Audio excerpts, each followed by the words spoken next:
Hey, what's up everyone? I hope you're all having a wonderful day or night. I hope you will enjoy today's video, so let's just get into it. People will only be mad that you have standards if they don't meet them, and people will only be mad that you have boundaries if they wanted to cross them. Alright, wisdom. Hold on, let me see. The definition of the word mad, according to Oxford Languages. Very angry. I can't imagine even one case scenario where people will be mad at you for having standards. If those standards are down to earth, they'll respect them. If not, they'll ignore you. No one's gonna get mad at your standards or yourself because people usually don't care about your standards or yourself. I've said it before and I'll say it again. I do not care what anyone thinks about me as long as they think that I am perfect and have no flaws. Then I couldn't care less. I really couldn't care as long as you think that. So, Right. Well, there you go. Now you have your answers. People are still not mad, but when you're talking like that and bring standards into the conversation, people will just laugh and walk away. One could argue that makes them smart, not mad. Well. So I thought I was going to find my soulmate tonight at the Oklahoma hotel bar. Guess what? I did not. So I sat down. There was like so many men, like probably like 50. And I was like on my laptop, like trying to look like, diligent, like, okay, doing my thing. Not one man like looked my way. And I like looked up and was like, okay, Dana, close your laptop. Like, don't look like preoccupied. They might think that you're busy and they want to approach you. And so I did that. And then I was like, like just sitting there with my glass of wine.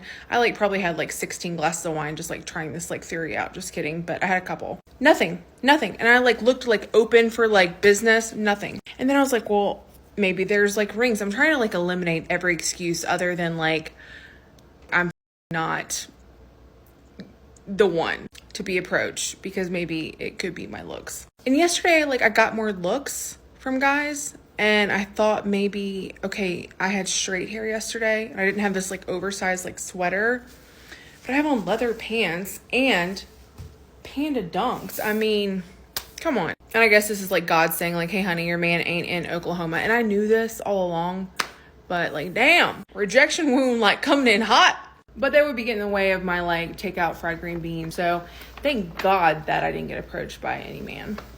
That's the spirit. You're happy. Rejection? Who cares? Who cares or get used to it? One of those. But no, in all seriousness, who would have thought telling men for years not to approach you will bring you to this result that we have today? Men no longer approach you. See, to all the ladies complaining men don't listen to them, this is proof right here. We do listen.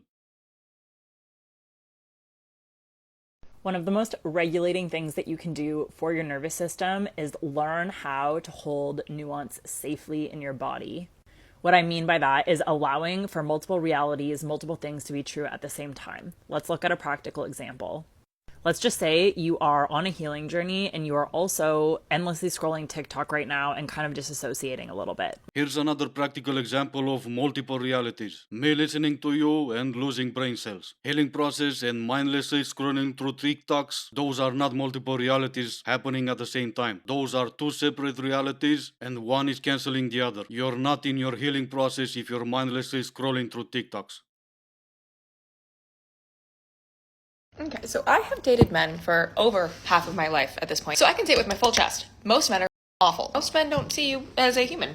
They do not. They see you as a vessel, as a thing to have, to win, to dominate, and show off. And you stay.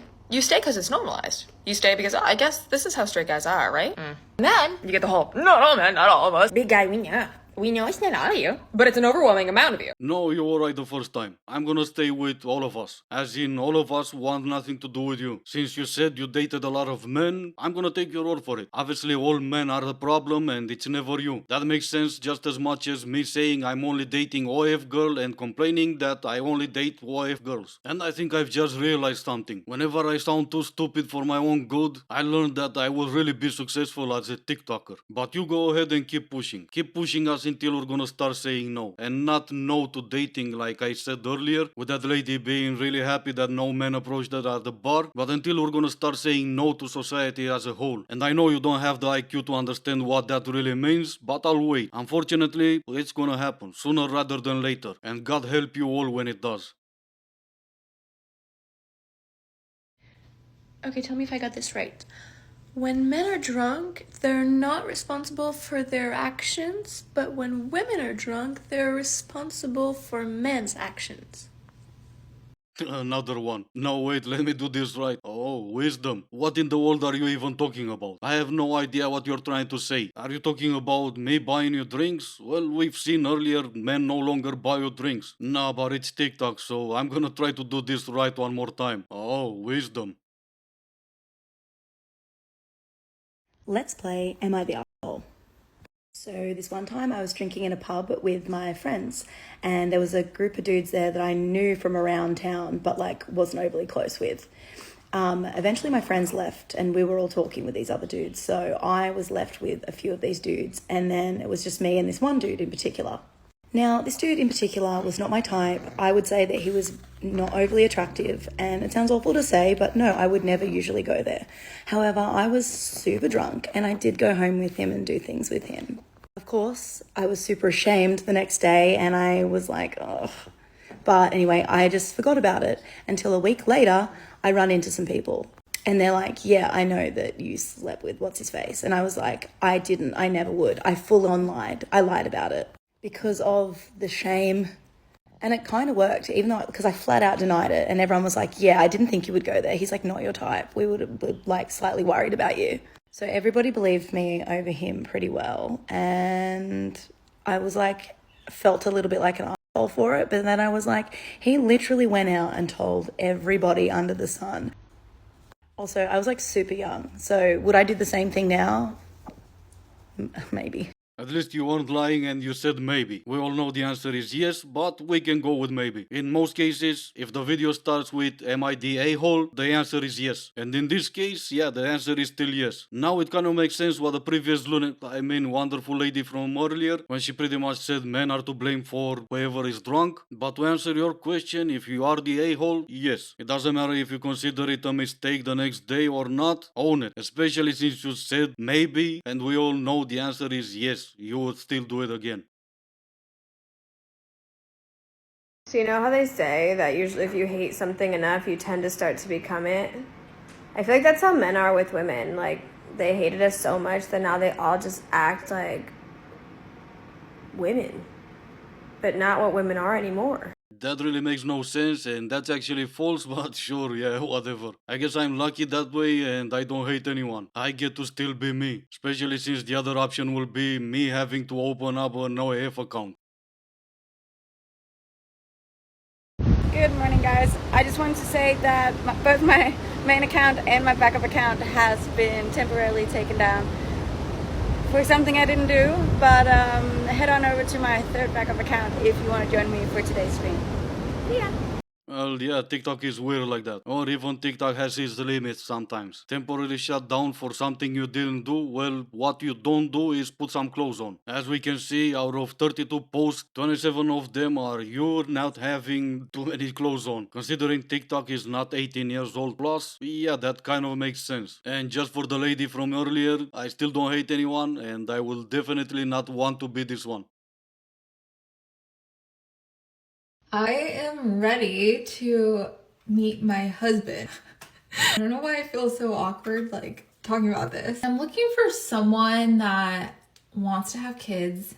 Basically someone just on the same wavelength as me. I don't go out. I'm not on the dating apps. I don't really use Instagram, which I guess makes it harder to meet somebody. And TikTok is the only thing I use, so I'm gonna keep shooting my shot. One main criteria I would love is a man whose mission or work and purpose has something to do with making the world a better place. I feel like I need some sort of tool where like my husband can find me, and I think TikTok is a good one. It's just one of those things that when he does find me, we're both just gonna know, like there's gonna be that inner knowing. Honestly, this like whole conversation makes me really nervous, but I'm excited to see, I can't talk. I'm excited to share this journey with you guys as well, and let's see how it unfolds. Perhaps a future video is going to be like me walking down the aisle. I wouldn't hold my breath if I were you. Not for no other reason except this is TikTok. From the little I've seen, you are everything you say you are. Which to me it got weird because it's TikTok. I'm no longer used to seeing normal people on there. I even checked your Instagram and you weren't lying about that either. Which is also weird for me not seeing bikini pictures or some link leading to another account. I really do hope you find your husband, but again, I wouldn't look for one on TikTok. Sir, do you know why I pulled you over? Because I let you. You're funny. You have a police record? No, but I got their CD. Okay, sir, we need you to step out of the vehicle. Well, let me know when the new album comes out. I'm gonna listen to it on Spotify. Anyway, this is gonna be it for today. As always, I do hope you enjoyed the video. If you didn't, I still appreciate you for making it this far. Thank you all so much for watching. Stay safe and I will see you in the next one.